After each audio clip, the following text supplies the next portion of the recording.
For the പീപ്പിളിലേക്ക് സ്വാഗതം. ബാധ്യതകളുടെയും ദുരിതങ്ങളുടെയും ചുമട് താങ്ങി നമ്മുടെ സ്വന്തം ഗതാഗത കോർപ്പറേഷൻ ഓടി അലയാൻ തുടങ്ങിയിട്ട് പതിറ്റാണ്ടുകളായി. മന്ത്രിമാർ മാറി മാറി ഭരിച്ചിട്ടും മേധാവികൾ മാറി മാറി ഇരുന്നിട്ടും തൊഴുത്തു മാറ്റിക്കെട്ടിയ മച്ചിപ്പശുവിന്റെ അവസ്ഥയിലാണ് നമ്മുടെ KSRTC.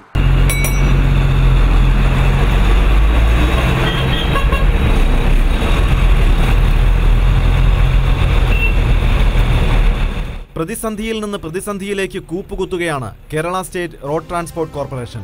ഇരിക്കുന്ന കൊമ്പ് മുറിക്കുകയായിരുന്നു ഇതുവരെ മാനേജ്മെന്റും ജീവനക്കാരും ചേർന്ന്. ഇതൊന്ന് അടച്ചുപൂട്ടിക്കൂടെ എന്ന് കോടതി വരെ ചോദിച്ചു. എന്നിട്ടും നാണമില്ലാതെ വഴിതെറ്റി ഓടുകയാണ് KSRTC. കാട്ടിലെ തടി തേവരടാന എന്ന പഴഞ്ചൊല്ലിനെ ഓർമ്മിപ്പിക്കും വിധമാണ് KSRTCയുടെ നടത്തിപ്പ്. മൂക്കോളം കടത്തിൽ മുങ്ങിയ കോർപ്പറേഷനെ പൊക്കിയെടുക്കാൻ സേവ് KSRTC എന്ന പദ്ധതിയുമായി മുന്നോട്ട് വന്നിരിക്കുകയാണ് ഇടതു തൊഴിലാളി യൂണിയൻ. പദ്ധതി കൊണ്ട് അതിശയകരമായ വരുമാന വർധനവുണ്ടെന്നാണ് കേൾക്കുന്നത്. മാനേജ്മെന്റും തൊഴിലാളികളും ഒത്തുചേർന്നപ്പോൾ ഒരു ദിവസം മാത്രമുണ്ടായ വർധനവ് 96 ലക്ഷം രൂപ. അപ്പോൾ വേണമെങ്കിൽ ടെറസിലും കായ്ക്കും എന്നർത്ഥം. അങ്ങനെയെങ്കിൽ ഈ പ്രതിബദ്ധതയുടെ അഭാവമാണ് നമ്മുടെ ഗതാഗത കോർപ്പറേഷനെ ഗതികേടിലാക്കുന്നത് എന്ന് സ്ഥാപിക്കാൻ മറ്റെന്ത് തെളിവ് വേണം? 1982 ഞങ്ങൾ ആരംഭിച്ച ഈ സേവ് KSRTC എന്നുള്ള മൂവ്മെൻറ്റ്, അതിപ്പോൾ ഈ തരത്തിൽ ഞങ്ങൾ വ്യവസായത്തിനകത്താണ് അതിനകത്ത് പ്രധാനമായിട്ട് ശ്രദ്ധിച്ചിരുന്നത്. ഒന്ന്, ഇപ്പോൾ ഉദാഹരണമായിട്ട് ഇപ്പോൾ എല്ലാ ആൾക്കാർ മന്ത്രിമാരും ഉൾപ്പെടെ എല്ലാവരും പറയാറുണ്ട് പഴയ കാലത്തെ പെരുമാറ്റമല്ല ഇപ്പോൾ തൊഴിലാളികളുടെ. മാത്യു ടി തോമസ് ആണെങ്കിലും അതിനു മുമ്പുണ്ടായിരുന്ന ഗണേശനാണെങ്കിലും ഇവരെല്ലാം ഒരു കാര്യം അംഗീകരിക്കുന്നുണ്ട്, തൊഴിലാളികളുടെ പെരുമാറ്റത്തിൽ അവരുടെ കമ്മിറ്റ്മെൻറ്റിൽ മാറ്റം വന്നിട്ടുണ്ട്. എങ്ങനെയൊക്കെ മാറ്റം വന്നത്? ഇത്തരത്തിലുള്ള ക്യാമ്പയിൻ നടത്തിയിട്ടാണ്. 82 അന്നത്തെ ബഡ്ജറ്റിൽ 50 ലക്ഷം രൂപ മാറ്റിവെച്ചു ശ്രീമാൻ KM മാണി ധനകാര്യമന്ത്രി പുതിയൊരു കമ്പനി ഉണ്ടാക്കാൻ വേണ്ടിയിട്ട്, വയനാടൻ കമ്പനി. അപ്പോൾ KSRTCയെ സംബന്ധിച്ച് വലിയ വിമർശനങ്ങൾ ജനങ്ങളുടെ ഇടയിൽ നിറഞ്ഞു നിൽക്കുന്നൊരു സമയമാണ്. അപ്പോൾ ജനങ്ങളുടെ അഭിപ്രായം KSRTC കമ്പനിയാക്കിയാൽ മതി എന്നുള്ള അഭിപ്രായം, കമ്പനിയാക്കിയാൽ രക്ഷപ്പെടും എന്നുള്ളൊരു പൊതു പ്രതീതി ഈ മാധ്യമങ്ങളിൽ എല്ലാറ്റിലും വന്നു. അതിനെതിരായിട്ടൊരു ക്യാമ്പയിൻ നടത്തുന്ന ആദ്യം നമ്മുടെ ഭാഗത്തുള്ള ദൗർബല്യങ്ങൾ പരിഹരിക്കണമല്ലോ. ഞങ്ങൾ വയനാട് കമ്പനിക്കെതിരായിട്ടുള്ള സമരം നടത്തുമ്പോൾ തന്നെ അന്ന് അതിനോടൊപ്പം തന്നെ ആരംഭിച്ചാണ് സേവ് KSRTC എന്ന് പറഞ്ഞ മൂവ്മെൻറ്റ്. ഈ മന്ത്രിസഭ അധികാരമേറ്റ ശേഷം 3 മന്ത്രിമാരാണ് മാറി മാറി ഭരിച്ചത്. MD മാരാകട്ടെ നാഴികയ്ക്ക് 40 വട്ടമാണ് മാറുന്നത്. സാധാരണഗതിയിൽ ഒരു മന്ത്രി കൈകാര്യം ചെയ്തുകൊണ്ടിരിക്കുന്ന ഏതെങ്കിലും വകുപ്പ് ആ മന്ത്രിയിൽ നിന്ന് എടുത്തു മാറ്റിയാൽ പിണക്കവും പരിഭവവും ഉറപ്പാണ്. തിരുവഞ്ചൂർ രാധാകൃഷ്ണൻ ആഭ്യന്തര വകുപ്പ് രമേശ് ചെന്നിത്തലയ്ക്ക് കൈമാറിയത് പൂർണ്ണ മനസ്സോടെ ആയിരിക്കില്ലല്ലോ. എന്നാൽ താൻ കൈകാര്യം ചെയ്തിരിക്കുന്ന KSRTC തിരുവഞ്ചൂരിന് കൈമാറാൻ ആര്യാടൻ മുഹമ്മദിന് പൂർണ്ണ മനസ്സും പറഞ്ഞറിയിക്കാനാവാത്ത സന്തോഷവുമായിരുന്നു. KSRTCയെ എൻ്റെ ഭരണകാലത്ത് ലാഭകരമാക്കി കൊണ്ടുപോയത് ഞാനാണ്. ലാഭകരമായിരുന്നു. ഞാനിരിക്കുന്ന കാലത്ത് സർക്കാരിൽ നിന്ന് ഒരു പൈസ പോലും KSRTCക്ക് ആനുകൂല്യം കിട്ടിയിട്ടില്ല. അവരെ ബാധ്യത ഉണ്ടായിരുന്ന പെൻഷൻ പോലും, അതായത് KSRTC ആകുന്നതിന് മുമ്പ് ഗവൺമെൻറ് ജീവനക്കാരായിരുന്ന കാലത്ത് അവർക്ക് കിട്ടിക്കൊണ്ടിരുന്ന പെൻഷൻ്റെ ബാധ്യത കോർപ്പറേഷനായപ്പോൾ സർക്കാർ ഏറ്റെടുത്തു. ആ തുക പോലും ഞാൻ വരുമ്പോൾ കൊടുത്തിട്ടില്ല. അത് കൊടുത്തതും ഞാൻ തന്നെ കൊടുത്തുകൊണ്ടിരിക്കുകയായിരുന്നു. അങ്ങനെയുള്ള ഈ സ്ഥാപനം ഇങ്ങനെയായതിൻ്റെ ഉത്തരവാദിത്വം ഭരിച്ചവർക്കും ഉദ്യോഗസ്ഥന്മാർക്കുമാണ്. അടിത്തൂൺ പറ്റി കുടിശ്ശിക പണം കാത്തുകാത്തിരുന്ന് ഇഹലോകവാസം വെടിഞ്ഞ ജീവനക്കാരുടെ ആത്മാക്കൾ അലയുകയാണ് KSRTCയുടെ വിഹായസിൽ. അതുകൊണ്ടാകാം ഒരുപക്ഷെ ഇത് മന്ത്രിമാർ വാഴാത്ത വകുപ്പായത്. ചുരുക്കത്തിൽ ആർക്കും വേണ്ടാത്ത വകുപ്പായി മാറിയിരിക്കുന്നു KSRTC. ശമ്പള ബാധ്യതയും പെൻഷൻ ബാധ്യതയുമെല്ലാം യാത്രക്കാർക്കുമേൽ അടിച്ചേൽപ്പിക്കുകയാണ് ഇപ്പോൾ. ഇത് വല്ലതും ശാശ്വത പരിഹാരമാണോ? 2006 മെയ് മാസത്തിൽ ഗതാഗത മന്ത്രിയായി ഞാൻ ചുമതലയേൽക്കുമ്പോൾ KSRTCയിലെ വരവും ചെലവും തമ്മിലുള്ള അന്തരം 18 കോടി രൂപയായിരുന്നു. ഘട്ടം ഘട്ടമായി അത് 8 കോടി വരെ താഴ്ത്തിക്കൊണ്ടുവരാൻ ആ കാലഘട്ടത്തിൽ കഴിഞ്ഞിരുന്നു. പക്ഷേ ഇന്ന് ദൗർഭാഗ്യവശാൽ വരവും ചെലവും തമ്മിലുള്ള പ്രതിമാസ അന്തരം 100 കോടിയായി വർദ്ധിച്ചിരിക്കുകയാണ്. ഈ ഗവൺമെൻറ് അധികാരത്തിൽ വന്ന ശേഷം 3 തവണ ബസ് ചാർജ് വർദ്ധിപ്പിച്ചു. ആ ബസ് ചാർജ് വർദ്ധവിന് അനുപാതികമായി ടിക്കറ്റ് കളക്ഷൻ വർദ്ധിക്കാത്തതിൻ്റെ പ്രധാന കാരണം സർവീസ് ഓപ്പറേഷനിലെ പിഴവുകളാണ്. ഏതായാലും സർക്കാരിനെയും പൊതുജനത്തെയും ഒരുപോലെ വെള്ളം കുടിപ്പിക്കുന്ന ഈ വെള്ളാന എങ്ങനെയെങ്കിലും കരകയറാനുള്ള കച്ചിത്തുരുമ്പ് തേടുകയാണിപ്പോൾ. സർവീസുകൾ മുടക്കാതിരിക്കുക, യാത്രക്കാരോട് മാന്യമായി ഇടപെടുക, ഇത്തരം കാര്യങ്ങൾ KSRTCക്കും അതിലെ ജീവനക്കാർക്കും പരിചയമില്ലാത്തതാണ്. ബസ്സിൽ കയറുന്നവർ ചില്ലറയുമായി കയറിയില്ലെങ്കിൽ നാവിൽ സരസ്വതി വിളയാട്ടം നടത്തുന്ന കണ്ടക്ടർമാർ, ഇവിടെ കൈകാണിച്ചാൽ അവിടെ കൊണ്ടു നിർത്തിയിട്ട് യാത്രക്കാർ ഓടി അലയുന്നത് റിയർവ്യൂ മിററിലൂടെ കണ്ടാസ്വദിക്കുന്ന ക്രൂര വിനോദക്കാരായ ഡ്രൈവർമാർ, ഇതൊക്കെയാണ് KSRTC എന്ന് കേൾക്കുമ്പോൾ പൊതുജനങ്ങൾക്ക് ആദ്യം മനസ്സിൽ തെളിയുന്ന ചിത്രം. എന്നാൽ ഇതിന്റെയൊക്കെ എത്രയോ മടങ്ങാണ് അണിയറയിൽ നടക്കുന്ന ചൂതാട്ടങ്ങൾ. വാഴത്തോട്ടത്തിൽ കയറി കുല മോഷ്ടിക്കുന്ന കള്ളന്മാർ പോലും വാഴക്കന്നിനെ മാന്താറില്ല. പക്ഷേ ഇവിടെ പറഞ്ഞു വരുന്നത് ഈ തസ്കരന്മാരെ പോലും അമ്പരപ്പിക്കുന്ന ഒരു വിഭാഗത്തെക്കുറിച്ചാണ്. മൂടോടെ മാന്തുന്നവർ. ഇത്തരക്കാരെ സംബന്ധിച്ച് KSRTC നഷ്ടത്തിലായാലും പൂട്ടിക്കെട്ടിയാലും ഒരു ചുക്കുമില്ല. 2013 സെപ്റ്റംബറിൽ എനിക്കൊരു വില ലഭിച്ച അനുസരിച്ച് ചെന്നപ്പോൾ ഏകദേശം ഒരു 5-6 സ്ക്രാപ്പ് ബസ്സിൻ്റെ ഇടയിൽ ഒരു പുതിയ ചേസിസ് കിടക്കുന്നു. ചേസിസ് വന്നതിൻ്റെ ഡേറ്റ് അതിൽ എഴുതിയിരുന്നത് 16/2/13, സീരിയൽ നമ്പർ 808. ആ ബസ്സിനെ കുറിച്ച് ഞാൻ പരിശോധിച്ചപ്പം കാട്ടുപള്ളികൾ പടർന്നു കയറി, ബാറ്ററി പൊട്ടി ഒലിച്ച്, ടയറുകൾ മണ്ണിൽ പുതഞ്ഞ്, ഒരു തുരുമ്പെടുത്ത്, എഞ്ചിൻ ഭാഗമെല്ലാം തുരുമ്പെടുത്ത്, പോക്കോടെല്ലാം തുരുമ്പെടുത്ത് ദ്രവിച്ച് ഈ കണ്ടീഷനിൽ കിടക്കുകയുണ്ടായി. അതിൻ്റെ വിവിധ ആംഗിളിലുള്ള ഫോട്ടോ ഞാൻ എടുത്ത് അവിടെ നിന്ന് ഏകദേശം 6-7 മണിയോട് മടങ്ങിയെന്ന് അറിഞ്ഞപ്പോൾ തന്നെ കുറേ ഉദ്യോഗസ്ഥന്മാർ ഈ വിവരം അറിഞ്ഞ് അവിടെ ഉടൻ തന്നെ ഓടിയെത്തി വീടുകളിൽ പോയ മെക്കാനിക് ഷാപ്പിനെ വിളിച്ചു വരുത്തി ഈ ബസ്സിനെ കെട്ടിവലിച്ച് അതിൻ്റെ യാർഡിൽ കൊണ്ടുപോയി അതിനെ ഒന്ന് വൃത്തിയാക്കി രാത്രി 10 മണിയോട് തന്നെ അതിൻ്റെ പകുതി ബോഡി ചെയ്തു വെച്ചു. പിറ്റേന്ന് രാവിലെ ഇതിനെക്കുറിച്ച് സമഗ്രമായ റിപ്പോർട്ട് ഞാൻ MD ക്ക് കൊടുക്കുകയുണ്ടായി. 28/10/2013 വിജിലൻസ് ഓഫീസറും ഇൻസ്പെക്ടർമാരും കൂടി സെൻട്രൽ വർക്സിൽ പരിശോധന നടത്തിയ സമയം വാട്ടർ ടാങ്കിനു സമീപം ഒറ്റപ്പെട്ട നിലയിൽ ഒരു ചേസിസ് കിടക്കുന്നതായി വിവരം ലഭിച്ചതിന്റെ അടിസ്ഥാനത്തിൽ സംഭവ സ്ഥലത്ത് ചെന്ന് നേരിട്ട് പരിശോധിച്ചതിൽ 16/2/2013 എന്ന എഞ്ചിൻ ഭാഗത്ത് രേഖപ്പെടുത്തിയിട്ടുള്ളതും 008228 എന്ന നമ്പർ എഴുതിയിട്ടുള്ളതുമായ പുതിയ ചേസിസ് പ്രധാന ഭാഗങ്ങൾ തുരുമ്പ് പിടിച്ചും ടയറുകൾ മണ്ണിൽ പുതഞ്ഞും കാട്ടുവള്ളികൾ പടർന്നു പന്തലിച്ചു കയറി ഉപേക്ഷിക്കപ്പെട്ട നിലയിലും കാണുകയുണ്ടായി. 16/2/2013 എന്ന് രേഖപ്പെടുത്തിയതിൽ നിന്നും മാനേജ്മെന്റ് അംഗീകരിക്കാൻ തയ്യാറായില്ലെന്ന് മാത്രമല്ല ആ റിപ്പോർട്ട് എടുത്ത എന്നെ ആക്ഷേപിക്കാനും ആണ് ശ്രമിച്ചിട്ടുള്ളത്. 1300 വരെ ബോഡി ഇത് പോയി കഴിഞ്ഞു. 808 മാത്രം എങ്ങനെ അവിടെ അവശേഷിച്ചു എന്നുള്ള ചോദ്യത്തിന് അവർക്ക് മറുപടി ഉണ്ടായിരുന്നില്ല. ഇതിൻ്റെ 4 ചുറ്റും സ്ക്രാപ്പ് ബസ്സുകളായിരുന്നു. സ്വാഭാവികമായിട്ടും ഇത് ചിലപ്പോൾ 1-2 മാസം കഴിയുമ്പം ഈ ബസ്സും ഈ ചേസിസും സ്ക്രാപ്പ് ബസ്സിൻ്റെ കൂടെ ഇത് പുറത്തേക്ക് പോകുമായിരുന്നു. വൈക്കത്ത് ഒരു പമ്പ് ഞാൻ പരിശോധിച്ചു. വൈക്കത്ത് നിന്ന് അടിക്കുന്ന വണ്ടിക്കെല്ലാം പുകയും പൊട്ടനും ചീറ്റലും. അപ്പോൾ എനിക്കൊരു റിപ്പോർട്ട് കിട്ടി ഞങ്ങളുടെ ഇൻ്റലിജൻസിന്. സാർ എന്തോ വൈക്കത്ത് കുഴപ്പമുണ്ടെന്ന്. ഒരു ഞാൻ രാത്രി പോയപ്പോൾ ആരോട് പിന്നെ അവിടെ ഇറങ്ങി അടിക്കാൻ പറഞ്ഞു. അപ്പോൾ ഇവരൊന്ന് വരണ്ടു ഡീസൽ കൊണ്ടുപോയി പരിശോധിച്ചപ്പോൾ 20% അതിനകത്ത് വെള്ളമാണ്, മനഃപൂർവ്വം ചേർക്കുന്നതാണ്. 2-4 പേരെ പിടികൂടി സസ്പെൻഡ് ചെയ്തു. ഡീസൽ പമ്പെല്ലാം നോക്കാൻ പറഞ്ഞു. അപ്പോഴത്തേക്ക് കിലോമീറ്റർ കൂടാൻ തുടങ്ങി വണ്ടിയുടെ. ഞാൻ വരുമ്പോൾ 2.5 കിലോമീറ്റർ ആയിരുന്നത് ഞാൻ പോകുമ്പോൾ 4 കിലോമീറ്റർ വരെയായി പെർ ലിറ്റർ. സ്പെയർ പാർട്ടുകൾ വാങ്ങിക്കുന്നതിൽ കാൽ കാശിന് വരുമാനമില്ലാത്ത ചില റൂട്ടുകളിൽ സർവീസ് നടത്തുന്നതിൽ, സ്വകാര്യ മേഖലയെ കണ്ണടച്ച് സഹായിക്കുന്നതിൽ എല്ലാം ചിലരുടെ സ്ഥാപിത താൽപര്യങ്ങൾക്കാണ് മുൻതൂക്കം. മരാമത്ത് പണികൾ തീരുമാനിക്കുന്നതും നടപ്പാക്കുന്നതും ലാഭം കൊയ്യുന്നതും ഇത്തരം ലോബികളാണ്. ശബരിമല സീസണും മറ്റും തുടങ്ങിയാൽ ഇത്തരക്കാർക്ക് കൊയ്ത്തുകാലമാണ്. KSRTCക്ക് ഇന്ന് ഏകദേശം കാസർഗോഡ് മുതൽ തിരുവനന്തപുരം വരെയുള്ള സ്ഥലങ്ങളിൽ അത്രയും മേജർ വർക്കുകൾ നടക്കുന്നുണ്ട്. ഈ സിവിൽ വർക്ക് എന്ന് പറയുന്നത് KSRTCയിൽ വെറും ഒരു ചീഫ് എഞ്ചിനീയറും 3-4 പേരടങ്ങുന്ന എഞ്ചിനീയറിംഗ് ടീം മാത്രമാണ് ഇന്ന് KSRTCക്കുള്ളത്. അവർ തന്നെയാണ് എന്തൊക്കെ വർക്ക് ചെയ്യണമെന്ന് തീരുമാനിക്കുന്നത്. അവർ തന്നെ ഇതിൻ്റെ വർക്ക് സാങ്ഷൻ എഴുതി ബഹുമാനപ്പെട്ട MDയിൽ നിന്നും, മേജർ വർക്കാണെങ്കിൽ ചിലപ്പോൾ ബോർഡിൽ നിന്നും സാങ്ഷൻ വാങ്ങിക്കും. അവർ തന്നെ എസ്റ്റിമേറ്റ് തയ്യാറാക്കും. അവർ തന്നെ അവരുടെ ആൾക്കാരെ കൊണ്ട് തന്നെ ഇത് ജോലി ചെയ്യിപ്പിക്കും. അവർ തന്നെ കംപ്ലീഷൻ സർട്ടിഫിക്കറ്റ് എഴുതും. ജോലികൾ അവിടെ നടന്നിട്ടുണ്ടോ എന്നോ ശരിയായ രീതിയിൽ തന്നെയാണോ ഇതിൻ്റെ പ്രോസസ്സിംഗ് നടന്നിട്ടുള്ളതെന്നോ പരിശോധിക്കാൻ KSRTCന് ഒരു സംവിധാനവും ഇല്ല. KSRTCയിലെ സിവിൽ വിങ്ങിനെക്കുറിച്ച് വളരെ ശക്തമായ പരാതി ഞങ്ങൾക്കുമുണ്ട്. KSRTCയിൽ ആ മേഖലയിൽ കുറേ മോശമായ കാര്യങ്ങൾ നടക്കുന്നു എന്നതൊരു യാഥാർത്ഥ്യം തന്നെയാണ്. പക്ഷേ അതിങ്ങനെ കോടികളുടെ അല്ലെങ്കിൽ അതുകൊണ്ടാണ് KSRTCയുടെ തകർച്ച എന്ന് പറഞ്ഞാൽ ഞാൻ അംഗീകരിക്കില്ല. 1938 തിരുവിതാംകൂർ സർക്കാരിന്റെ ഭാഗമായി ആരംഭിച്ച സംസ്ഥാന ഗതാഗത വകുപ്പിന്റെ ആദ്യ ബസ് തിരുവനന്തപുരം ബസ് സ്റ്റേഷനിൽ നിന്നും കവടിയാർ കൊട്ടാരത്തിലേക്ക് സർവീസ് ആരംഭിച്ചത്. 1965 Kerala state road transport corporation നിലവിൽ വന്നത്. ഗതാഗത വകുപ്പിന്റെ ആസ്തി ബാധ്യതകൾ ഏറ്റെടുത്തുകൊണ്ടായിരുന്നു തുടക്കം. സംസ്ഥാനത്തെ ഏറ്റവും വലിയ പൊതുമേഖലാ സ്ഥാപനം. ഇന്ന് ലോകത്തിൽ ഏറ്റവും കൂടുതൽ പ്രതിവർഷ നഷ്ടം വരുത്തുന്ന ഗതാഗത കോർപ്പറേഷൻ.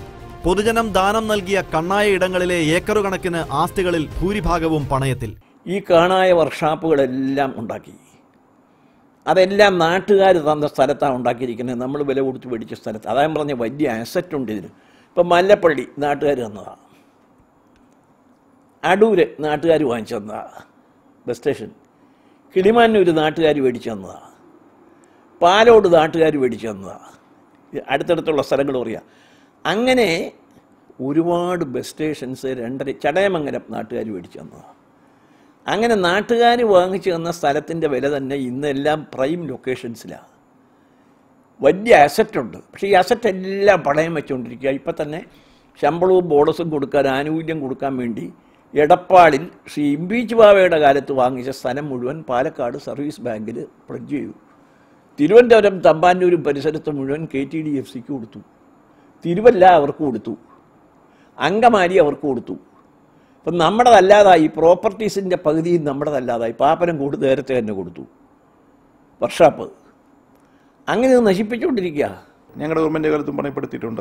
സത്യമായി അംഗീകരിക്കണ്ടേ? ഈ പണയപ്പെടുത്തുന്നതിൻ്റെ കടബാധ്യത അടയ്ക്കാൻ വേണ്ടി വീണ്ടും പണയത്തിലേക്ക് പോകുന്ന ഒരു വിഷ്യസ് സർക്കിളിൽ നിന്ന് ഇതിനെ രക്ഷപ്പെടുത്തിയെടുക്കണം എന്നുള്ളതാണ് പ്രധാനപ്പെട്ട പ്രശ്നം. അതിനാണ് ഞാൻ പറഞ്ഞ ഒരേ ഒരു മാർഗം, സർവീസ് ഇതര ചെലവുകൾക്ക് സർവീസിൽ നിന്നല്ലാത്ത വരുമാനം ഉണ്ടാകണം. 44,801 ജീവനക്കാർ, 36,130 പെൻഷൻകാർ, പ്രതിവർഷ നഷ്ടം 574 കോടി രൂപ, വായ്പ 682 കോടി രൂപ. പർച്ചേസ് വളരെ സ്ട്രിക്റ്റ് ആവും. ഞാൻ ഒരു ഉദാഹരണം പറയാം. നിങ്ങൾ ഈ ട്രാൻസ്പോർട്ട് ഒറ്റ ഉദാഹരണം, അതിനകത്ത് ബാക്കിയെല്ലാം വരും. നമ്മുടെ ലൈൻ എഞ്ചിനും ടാറ്റായ്ക്കും വണ്ടിക്കുള്ള സ്പ്രിങ് വാങ്ങുന്നത് മംഗലാപുരത്തെ ഒരു കമ്പനിയിൽ നിന്നാണ്. ഇന്നും അതായിരിക്കും. അവരുണ്ടാക്കുന്നില്ല. ഇതൊക്കെ ഉണ്ടാക്കിക്കൊണ്ടുവന്ന് അവർ ഫിറ്റ് ചെയ്യുന്നേ ഉള്ളൂ. ആ സ്പ്രിങ് നമ്മളെന്താ ചെയ്തുകൊണ്ടെന്ന് ചോദിച്ചാൽ ലൈലൻഡിൽ നിന്ന് വാങ്ങിക്കും, ടാറ്റയിൽ നിന്ന് വാങ്ങിക്കും. അപ്പോൾ ഈ മംഗലാപുരത്ത് നിന്നുള്ള സ്പ്രിങ് ബോംബെ പോയി, അല്ലെങ്കിൽ പൂനായിൽ പോയി, അല്ലെങ്കിൽ മദ്രാസിൽ പോയി ഇവിടെ വരുമ്പം നമുക്കൊരു സ്പ്രിങ്ങിൻ്റെ പുറത്ത് ഒരു 20% കാശ് നഷ്ടപ്പെടും. അങ്ങനെ എത്ര സെറ്റ് സ്പ്രിങ്ങാണ് ഒരു മാസം വാങ്ങുന്നത്? അതേ സ്പ്രിങ് നേരിട്ട് നമ്മൾ വാങ്ങിച്ചപ്പോൾ 25% വരെയാണ് നമുക്ക് ലാഭം. 2005 8.25 ലക്ഷം രൂപയ്ക്ക് വാങ്ങിയ ബസ്സുകളാണ് 2 കൊല്ലത്തിന് ശേഷം ഞങ്ങൾ 6.5 ലക്ഷം രൂപയ്ക്ക് വാങ്ങിയത് ഓപ്പൺ ടെൻഡർ വഴി. അതുപോലെ തന്നെ 8,000 രൂപയ്ക്ക് പഴയ UDF ഗവൺമെൻറ് വാങ്ങിയ ടിക്കറ്റ് മെഷീനുകൾ ഞങ്ങൾ 4,000 രൂപയ്ക്കാണ് വാങ്ങിയത്. 15,000 രൂപയ്ക്ക് അവർ വാങ്ങിയ സ്പീഡ് ഗവർണർ ഞങ്ങൾ 10,000 രൂപയ്ക്കാണ് വാങ്ങിയത്. ഇതിലൊന്നും ക്വാളിറ്റി ഞങ്ങൾ കോംപ്രമൈസ് ചെയ്തിട്ടില്ല. അപ്പോൾ അവിടെ സത്യസന്ധരായ ഉദ്യോഗസ്ഥർക്ക് സ്വാതന്ത്ര്യം കൊടുക്കുകയും, സത്യസന്ധരായ ഉദ്യോഗസ്ഥരെ നിയമിക്കണം, അവർക്ക് സ്വാതന്ത്ര്യം കൊടുക്കുകയും KSRTCയുടെ താല്പര്യങ്ങൾ മാത്രം മുന്നിൽ കണ്ടുകൊണ്ട് പർച്ചേസ് നടത്താൻ തക്കവണ്ണമുള്ള ഒരു സംവിധാനം അവിടെ രൂപപ്പെടുകയും വേണം. സർവീസുകളിൽ കൃത്യനിഷ്ഠയും മേന്മയും ഉറപ്പുവരുത്തുന്നതിനായി മാനേജ്മെന്റ് തലത്തിൽ എന്തു കണിശ നിയമങ്ങൾ കൊണ്ടുവന്നാലും ഇവിടെ സംഘടനകളുടെ അമിതമായ ഇടപെടൽ ഭരണ നടത്തിപ്പിന് തടസ്സമാകുന്നു എന്നും പരാതി കേൾക്കുന്നു. KSRTC സംബന്ധിച്ചോളം ശുഷ്കമായ മാനേജ്മെന്റ്, ശക്തമായ യൂണിയൻ, ഇതാണ് നടന്നുകൊണ്ടിരിക്കുന്നത്. സ്വാഭാവികമായും യൂണിയൻകാർ സമ്മർദ്ദം ചെലുത്തി മാനേജ്മെന്റിനെ വരുതിക്ക് വരുത്തുന്നു. അതിന് സ്റ്റേണായിട്ടുള്ള മാനേജ്മെന്റ് വേണം. ഞാൻ പറയുന്നത് തെറ്റായി നല്ല. ഞാൻ ഒരു കാര്യം ഞാൻ ചോദിക്കട്ടെ, ഒരു 120 ആളുള്ള വണ്ടിയിൽ 2 ആൾക്ക് ടിക്കറ്റ് കൊടുത്തില്ല, അയാളെ എംപാനൽ കണ്ടക്ടർ അയാളെ പിരിച്ചുവിടുന്നു, അല്ലെങ്കിൽ പെർമനന്റ് കണ്ടക്ടർ അയാൾക്കെതിരായിട്ട് നടപടിയെടുക്കണു. അതേ സമയത്ത് 20 ആളോ 15 ആളോ ഉള്ള ബസ്സിൽ 2-3 ആൾക്കാർക്ക് ടിക്കറ്റ് കൊടുത്തിട്ടില്ല, ആ ആളെ സംരക്ഷിക്കുന്നു. അവർ ചില ഇടപെടലുകൾ, ഇപ്പോൾ ഇവിടെ യൂണിയൻ ഇടപെട്ടില്ലെങ്കിൽ മുകളിൽ നിന്ന് വിളിച്ചു പറയല്ലേ, എന്തിനാ ആ കാര്യം പറയാതിരിക്കണം? മന്ത്രിയുടെ ഓഫീസിൽ നിന്ന് വിളിച്ചു പറയുന്നില്ലേ? പ്രധാനപ്പെട്ട രാഷ്ട്രീയ ഇവരെല്ലാം ഇടപെടുന്നുണ്ട്. ഇത് യൂണിയൻ്റെ അക്കൗണ്ടിൽ എഴുതി വെക്കേണ്ട മുഴുവല്ല, യൂണിയനും ചെയ്യുന്നുണ്ട്. മാനേജ്മെൻറ്റ് ഇക്കാര്യത്തിൽ ഒരു കൃത്യമായ ഒരു ഡിസിപ്ലിനറി കോഡൊക്കെ ഉണ്ടല്ലോ ഇവിടെ. ആ കോഡിന്റെ അടിസ്ഥാനത്തിൽ പോട്ടെ കാര്യങ്ങൾ. ശക്തമായ മാനേജ്മെന്റ് ഉണ്ടെന്നാണ് എന്റെ വിശ്വാസം. ഈ സംവിധാനത്തിന് ശരിയാണോ എന്ന് നോക്കാൻ സർക്കാരിന്റെ സെക്രട്ടേറിയറ്റില് ട്രാൻസ്പോർട്ട് ഡിപ്പാർട്ട്മെന്റ് ഉണ്ട്, മിനിസ്റ്റർ ഉണ്ട്. അപ്പൊ ആ ഒരു സംവിധാനത്തില് മാനേജ്മെന്റ് ഇല്ല എന്നുള്ളത് പറയാൻ പറ്റില്ല. വലിയ കടബാധ്യത പേറി നിൽക്കുന്ന തിരുവനന്തപുരം തമ്പാനൂരിലെ ഷോപ്പിംഗ് കോംപ്ലക്സ് കെട്ടിടത്തിൽ നിന്ന് വരുമാനം കണ്ടെത്താനുള്ള നടപടികൾ പുരോഗമിക്കുന്നില്ല. ടിക്കറ്റ് വരുമാനവും ഇതര വരുമാനങ്ങളും വർദ്ധിപ്പിക്കുക, കടബാധ്യതകൾ കുറയ്ക്കുന്നതിന് സമയബന്ധിതമായി ദീർഘവീക്ഷണത്തോടെയുള്ള നടപടികൾ എടുക്കുക, വരുമാന ചോർച്ച കണിശമായി തടയുക, സ്വകാര്യ സർവീസുകളെയും ഇതര സംസ്ഥാന സർവീസുകളെയും നിരീക്ഷിക്കുകയും മത്സരബുദ്ധിയോടെ സർവീസ് മെച്ചപ്പെടുത്തുകയും ചെയ്യുക. ഇത്തരത്തിൽ മുന്നോട്ടു പോയില്ലെങ്കിൽ ഇവിടുത്തെ പൊതുഗതാഗതം സ്വകാര്യ മേഖല പൂർണ്ണമായും കൈയടക്കുന്നത് നമുക്ക് കാണേണ്ടി വരും. KSRTCയുടെ വരുമാനത്തെക്കുറിച്ച് മാത്രമാണ് ഇന്ന് നാനാ ഭാഗത്തുള്ള ചർച്ചകളും മറ്റും നടക്കുന്നത്. പക്ഷേ ഉള്ള വരുമാനം എങ്ങനെ ചെലവഴിക്കപ്പെടുന്നു എന്നതിനെക്കുറിച്ച് ഒരു ചർച്ചയും ഒരിടത്തും കാണാറില്ല.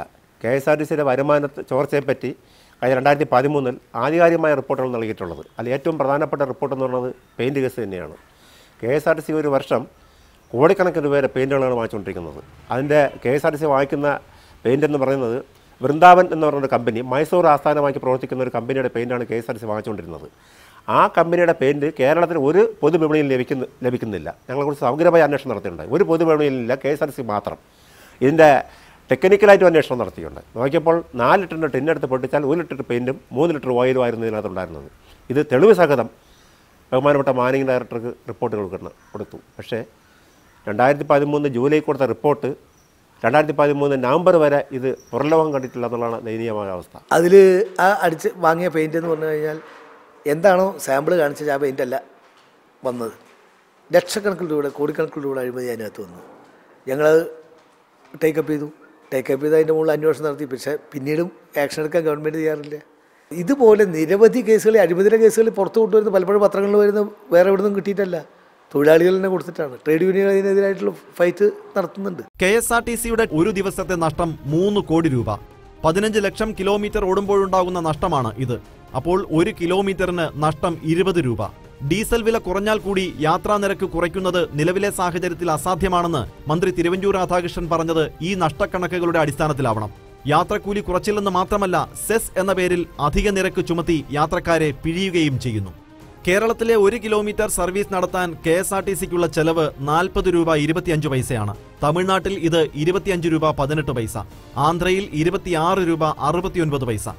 ശമ്പളച്ചെലവ് കൂടുകയും കാര്യക്ഷമത കുറയുകയും ചെയ്യുന്നു എന്നതാണ് KSRTC നേരിടുന്ന അടിസ്ഥാന പ്രശ്നം. പ്രവർത്തനക്ഷമത വർദ്ധിപ്പിക്കാതെ KSRTCക്ക് ഇനി പിടിച്ചു നിൽക്കാനാകില്ല. KSRTCയുടെ മറ്റൊരു ശാപം ഷെഡ്യൂൾ റദ്ദാക്കലാണ്.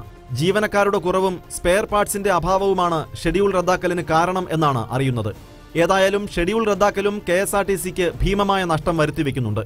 കണ്ടക്ടറില്ല, ഡ്രൈവറില്ല എന്ന കാരണം പറഞ്ഞ് ജീവൻ 100 കണക്കിന് സർവീസുകളാണ് ഒരു ദിവസം ക്യാൻസൽ ചെയ്തുകൊണ്ടിരുന്നത്. 2012 ആഗസ്റ്റ് 1 മുതൽ 2013 ജൂലൈ 31 വരെയുള്ള ഒരു വർഷക്കാലത്തെ conductor, driver, ministerial, mechanic, guard എന്നീ വിഭാഗങ്ങളിലെ ജീവനക്കാരുടെ ഹാജർ നില പരിശോധിച്ചാണ് കണക്കെടുപ്പ് നടത്തിയിട്ടുള്ളത്.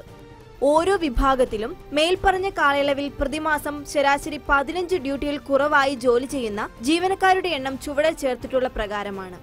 Conductor 2260, driver 1759, mechanic 293, ministerial 82, guard 92.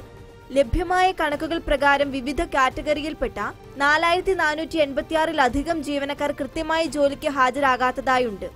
ഇതിൽ തന്നെ ഭൂരിഭാഗം പേരും ശാരീരിക അവശതകൾ മൂലമാണ് ജോലിക്ക് ഹാജരാകാത്തതെന്നു കാണിച്ചും ആയതിൽ ഏതെങ്കിലും A ക്ലാസ് മെഡിക്കൽ പ്രാക്ടീഷണറുടെ മെഡിക്കൽ സർട്ടിഫിക്കറ്റ് ഹാജരാക്കിയുമാണ് ഡ്യൂട്ടിയിൽ നിന്നും മാറി നിൽക്കുന്നത്. ഈ വിഭാഗത്തിൽപ്പെട്ട പല ജീവനക്കാരും പ്രൈവറ്റ് ബസ്സിലും മറ്റു ജോലികളിലും ഏർപ്പെട്ടു വരുന്നുമുണ്ട്. ഡ്യൂട്ടി പാസ് ദുരുപയോഗം മൂലവും മെഡിക്കൽ സർട്ടിഫിക്കറ്റ് ഹാജരാക്കിയാൽ ജീവനക്കാർക്ക് വർഷാവർഷം ഇൻക്രിമെന്റ് നൽകുന്നത് മൂലവും KSRTCക്ക് വൻ സാമ്പത്തിക നഷ്ടമാണ് ഉണ്ടായിക്കൊണ്ടിരിക്കുന്നത്. കേരളത്തിൽ ഷെഡ്യൂൾ റദ്ദാക്കൽ 18% ആന്ധ്രയിൽ അത് 0.5%. അശാസ്ത്രീയമായ ഷെഡ്യൂളിംഗ് മൂലം ബസ്സുകൾ കാലിക്കോടേണ്ട സ്ഥിതിയും പലപ്പോഴും ഉണ്ടാവുന്നുണ്ട്. ഇവിടുന്ന് കോട്ടയത്ത് പോകുന്ന വണ്ടി പോകുന്നത് കൊട്ടാരക്കരയ്ക്ക് പോകുന്ന വണ്ടി കഴിഞ്ഞേ പോകാവൂ. കാര്യം കൊട്ടാരക്കരക്കാരനും കിളിമാനൂക്കാരനും ആയൂക്കാരനും എല്ലാം അതിനകത്ത് കയറും. ഇല്ലേ എന്ത് വരും? കോട്ടയം വണ്ടി മുമ്പേ പിടിച്ചാൽ ആയൂർ കഴിഞ്ഞ് കൊട്ടാരക്കര ചെല്ലുമ്പോൾ കോട്ടയത്തിന് ആളില്ലാതെ വരും. കാരണം വേറെ വണ്ടി പോയില്ലേ. അപ്പോൾ ഹ്രസ്വദൂര വണ്ടികൾ മെയിൻ റൂട്ടുകളിൽ ആദ്യം പോകണം. ആ പാസഞ്ചേഴ്സിനെ അവർ കൊണ്ടുപോയാൽ ദൂരയാത്രക്കാർ ഇത് കയറും. ഞാൻ തിരിച്ചൊരു ചോദ്യം ചോദിക്കട്ടെ. രാത്രി ഇവിടെ പാലക്കാട് നിന്ന്, കോഴിക്കോട് നിന്ന്, തൃശ്ശൂരിൽ നിന്ന്, എറണാകുളത്ത് നിന്ന്, ആലപ്പുഴയിൽ നിന്ന്, കോട്ടയത്ത് നിന്ന് ഇങ്ങനെ തുടങ്ങിയുള്ള സംസ്ഥാനത്തിൻ്റെ വിവിധ ഭാഗങ്ങളിൽ നിന്നുള്ള ബസ്സുകൾ രാവിലെ 5 മണിക്ക് വരുന്നു, 6 മണിക്ക് വരുന്നു, 2 മണിക്ക് വരുന്നു, 3 മണിക്ക് വരുന്നു. ഈ ബസ്സുകളൊക്കെ തിരിച്ചു പോകും വേണമല്ലോ.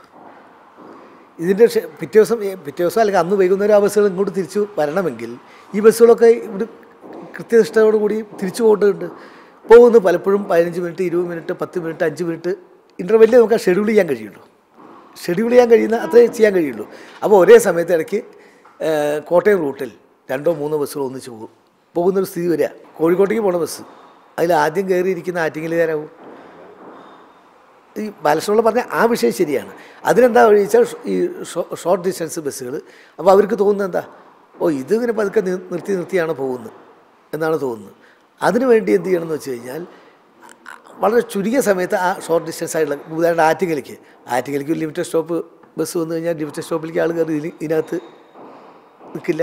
MC റോഡ് വഴി കിളിമാനൂർ പോകുന്ന ഒരു ബസ്സും കൊട്ടാരക്കര പോകുന്ന ബസ്സും ചങ്ങനാശ്ശേരി പോകുന്ന ബസ്സും കോട്ടയം പോകുന്ന ബസ്സും ഉണ്ടെങ്കിൽ അത് ആദ്യം കിളിമാനൂർ പോകുന്ന ബസ് വിടുക. അങ്ങനെ ആ ക്രോണോളജി നമ്മൾ പാലിക്കുന്നുണ്ട്. പിന്നെ ഇന്നത്തെ റോഡിന്റെ സാഹചര്യത്തിൽ കുറച്ച് കഴിയുമ്പോൾ 4 ബസ്സും ഒരുമിച്ച് പോകും.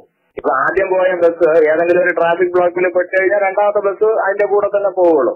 അത് മനഃപൂർവ്വമായിരിക്കില്ല. അത് റോഡ് കണ്ടീഷൻ ഒരു പ്രധാന ഘടകമാണ്. ശരിയായ രീതിയിലുള്ള ഒരു പ്രൊഫഷണൽ മാനേജ്മെന്റ് സംവിധാനത്തിന് മാത്രമേ KSRTCയെ ഇനി രക്ഷിക്കാനാകൂ. എന്നാൽ ശക്തമായ തൊഴിലാളി യൂണിയനുകൾ നിലനിൽക്കുന്ന KSRTCയിൽ ഇത്തരം ഒരു പ്രൊഫഷണൽ മാനേജ്മെന്റ് സംവിധാനത്തിന് എത്ര നാൾ പിടിച്ചു നിൽക്കാനാകും എന്ന് കണ്ടറിയണം. ഒരു കണ്ടക്ടർ അയാളുടെ ഭാര്യയ്ക്ക് 9:45 പള്ളിക്കുടുത്തി പോകണം.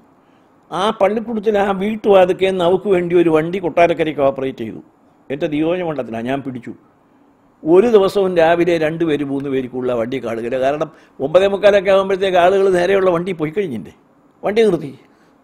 5-6 മാസം കഴിഞ്ഞപ്പോൾ ഇയാൾ അവിടുത്തെ നേതാവാ അയാൾ പറഞ്ഞു ഇവിടെ വണ്ടികളെല്ലാം വെട്ടി കുറയ്ക്കുന്നു. സംഭവം എന്ന് വെച്ചാൽ അവൻ്റെ ഭാര്യയ്ക്ക് വരാനുള്ള വണ്ടി വെട്ടി കുറച്ചതാണ്. ഇതൊക്കെ വെസ്റ്റഡ് ഇൻട്രസ്റ്റാണ്. ഇതിനെ പ്രോത്സാഹിപ്പിക്കാൻ മീഡിയയുമുണ്ട്. മീഡിയയൊക്കെ വേണം. ജനാധിപത്യത്തിൽ മീഡിയയ്ക്ക് വലിയ അധികാരമുണ്ട്, അവകാശമുണ്ടായിരുന്നു. പക്ഷേ വസ്തുതകൾ മനസ്സിലാക്കാതെ മീഡിയക്കാർ പോകുന്നു. നയിച്ചവർ ഒരു കാലത്തും നടത്തിപ്പിനെക്കുറിച്ച് പഠിക്കാൻ തയ്യാറായിരുന്നില്ല എന്നത് തന്നെയാണ് KSRTC എക്കാലത്തും നേരിടുന്ന വെല്ലുവിളി. അതുകൊണ്ട് തന്നെ ഉദ്യോഗസ്ഥർ പറയുന്നത് മുഖവിലക്കെടുക്കുക മാത്രമായിരുന്നു മേധാവികൾ ഇതുവരെയും ചെയ്തത്. വിട്ടുവീഴ്ചയില്ലാതെ പ്രവർത്തിക്കുന്നവരും കണിശക്കാരും മികവുറ്റവരുമായ സ്ഥാപന മേധാവികളെ കേരളം കണ്ടിട്ടുണ്ട്. അത്തരം ഉദ്യോഗസ്ഥർക്ക് സ്റ്റിയറിംഗ് കൈമാറണമെന്ന് നിഷ്പക്ഷരും അഭ്യുദയകാംക്ഷികളുമായ ആളുകൾക്ക് അഭിപ്രായവുമുണ്ട്. എന്നാൽ അത്തരം കണിശക്കാർ തലപ്പത്ത് വരുന്നതിനെയും അട്ടിമറിക്കാനാണ് എല്ലാവരും ചേർന്നു ശ്രമിച്ചത്. അതുകൊണ്ട് തന്നെ ആർക്കും പരസ്പരം പഴിചാരാനാവില്ല. ശങ്കരാചാര്യര് ഗാർഹസ്ഥ്യം കണ്ടുപിടിക്കാൻ പോയി എന്ന് പറഞ്ഞ പോലെ ആയിരിക്കണം ഒരു മന്ത്രി. നിങ്ങളതിൽ ഇടപെടണമെന്നില്ല. ഞാൻ എക്സൈസ് മന്ത്രി ആയിരിക്കുമ്പോൾ ഏറ്റവും ചെറുപ്പമാണ്. ഞാൻ ഇന്നുവരെ മദ്യം തൊട്ടിട്ടില്ല. ഞാൻ എൻ്റെ പൊണ്ണക്കാര്യം പറയല്ല, കഴിച്ച ഇപ്പോൾ ഒരു ദൂഷ്യമൊന്നുമല്ല. കഴിച്ചവനും കഴിച്ചുകൊണ്ടിരിക്കുന്നവനുമൊക്കെ ഇപ്പോഴത്തെ മന്ത്രിസഭയിലും പഴയ മന്ത്രിസഭകളിലും ആവശ്യം പോലുണ്ട്. അപ്പോൾ അതൊന്നും അല്ല ഇവിടുത്തെ വിഷയം. പഠിക്കണം. KSRTC ആണെങ്കിൽ തൊഴിലാളി യൂണിയൻ്റെ നേതാവായിരുന്നു ഞാൻ. ഓരോ മൈന്യൂട്ട് കാര്യങ്ങളും തൊഴിലാളികളുടെ കാര്യവും മുതലാളിയും വേസ്റ്റ് എവിടെയാണ് വരുന്നതെന്ന് പഠിച്ച ആളാണ്. ഇതിൽ ഏറ്റവും കൂടുതൽ കാലം ഇത് ഭരിച്ച ആളും ഇത് രക്ഷപ്പെടുത്തിയ ആളും ഞാനാണ്. എന്നോട് ഇന്ന് വരെ വന്ന ഒരു മന്ത്രി ഒരു അഭിപ്രായം ചോദിച്ചിട്ടില്ല എങ്ങനെ വേണമെന്ന്. ഇപ്പോഴത്തെ മന്ത്രിയും ചോദിച്ചിട്ടില്ല. ഈ മന്ത്രി കൊടുക്കുന്ന വാക്കൊന്നും ഇവിടെ നടക്കത്തുമില്ല. പെൻഷനും കിട്ടുകയില്ല, ബോണസും കിട്ടുകയില്ല, കുറച്ച് കഴിഞ്ഞാൽ ശമ്പളവും കിട്ടുകയില്ല. ഇപ്പോൾ ഇതാ എല്ലാവർക്കും മലർന്നു കിടന്ന് തുപ്പാനുള്ള സുവർണാവസരം പടിവാതിൽക്കൽ എത്തി നിൽക്കുന്നു. എന്താണെന്നല്ലേ, റിലയൻസ് അടക്കമുള്ള കോർപ്പറേറ്റ് ഭീമന്മാർ രാജ്യമൊട്ടാകെ ബസ് സർവീസുകൾ ആരംഭിക്കാൻ ഒരുങ്ങുന്നു. അനുബന്ധമായി കേന്ദ്ര സർക്കാർ ഒരു സൗകര്യവും ഒരുക്കി കൊടുക്കുന്നു. പരിഷ്കരിച്ച റോഡ് സേഫ്റ്റി ബില്ല് കേന്ദ്ര സർക്കാർ പ്രാബല്യത്തിൽ കൊണ്ടുവരുന്നു. പൊതുഗതാഗതം സ്വകാര്യ മേഖലയ്ക്ക് തുറന്നുകൊടുക്കുന്നതിന്റെ ആദ്യപടി. ഓരോ റൂട്ടിലും പ്രത്യേകം ടെൻഡർ ക്ഷണിച്ച് കുറഞ്ഞ തുക കോട്ട് ചെയ്യുന്നവർക്ക് ആ റൂട്ടിൽ ബസ് സർവീസ് നടത്തുന്നതിന് ചുമതല നൽകുന്നതിനാണ് ബില്ല് ശുപാർശ ചെയ്യുന്നത്. ഹൈടെക് ബസ്സുകളുമായി സർവീസ് നടത്താൻ ഇറങ്ങുന്ന കുത്തക കമ്പനികൾക്ക് കുറഞ്ഞ തുകയ്ക്ക് കൊട്ടേഷൻ നൽകാനാകും. നിലവിലെ സർവീസുകൾ പോലും ലാഭത്തിലല്ലാത്ത KSRTCക്ക് ഗാലറിയിലിരുന്ന് കളി കാണാം. നിയമം പ്രാബല്യത്തിൽ വന്നാൽ KSRTCയുടെ കുത്തകയായ ദേശസാൽകൃത റൂട്ടുകൾ പോലും കുറഞ്ഞ കൊട്ടേഷൻ നൽകി സ്വകാര്യ കമ്പനികൾ പിടിച്ചെടുക്കും. വരുമാനം കുറഞ്ഞ റൂട്ടുകളിൽ മാത്രം സർവീസ് നടത്താൻ KSRTCയുടെ ജീവിതം പിന്നെയും ബാക്കി. ഇതൊരു സുനാമിയാണ്. എല്ലാ സംസ്ഥാനങ്ങളിലെയും ഗതാഗത സംവിധാനത്തിന് ഭീഷണിയുമാണ്. റോഡ് സേഫ്റ്റി ബിൽ കേന്ദ്ര നിയമമായതിനാൽ സംസ്ഥാന സർക്കാരുകൾക്ക് നിയമ ഭേദഗതി വരുത്തുവാനും സാധിക്കില്ല. ഇതിന്റെ അപകടം മണത്തപ്പോഴാണ് KSRTCയിലെ ഗ്യാരേജിൽ ഉറങ്ങിയിരുന്ന സംഘടനകൾ സടകുടഞ്ഞത്. ഇപ്പോൾ പ്രതിഷേധത്തിന് തയ്യാറെടുക്കുന്നു. പൊട്ടനെ ചെട്ടിച്ചതിച്ചാൽ ചെട്ടിയെ ദൈവം ചതിക്കും. നമ്മുടെ ഗതാഗത സംവിധാനത്തെ കോർപ്പറേറ്റുകൾ തട്ടിക്കൊണ്ടുപോകുന്ന കാലം അതിവിദൂരത്തിലല്ല. കണ്ണിൽ എണ്ണ ഒഴിച്ച് കാത്തില്ലെങ്കിൽ ഇനി KSRTCയുടെ സ്ഥാനം മ്യൂസിയത്തിലായിരിക്കും. ഫോർ ദ പീപ്പിൾ വീണ്ടും അടുത്തയാഴ്ച.